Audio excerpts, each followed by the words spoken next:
नमस्कार. आज म्हणजे डॉक्टर पंजाबराव देशमुख यांची जयंती.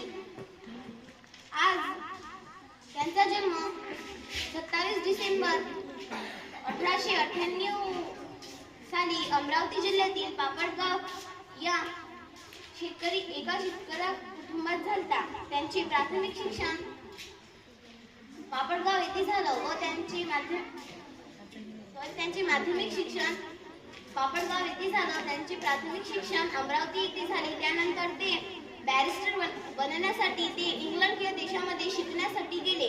ते बॅरिस्टर म्हणून आले तेव्हा त्यांनी काय बघितले, भारतामध्ये इंग्रजांनी अस्वस्थ करून दिलं. त्या काळात आपण अन्न पाण्यासाठी अमेरिका या देशावर अवलंबून होतो. त्यावेळेस डॉक्टर पंजाबराव देशमुख यांनी भारताला नवीन किरण दाखवण्यासाठी कृषी मंत्री बनले आणि त्यांनी कृषी संघटना चालू केली. ते घटना समितीचे अध्यक्ष होते. ते तीन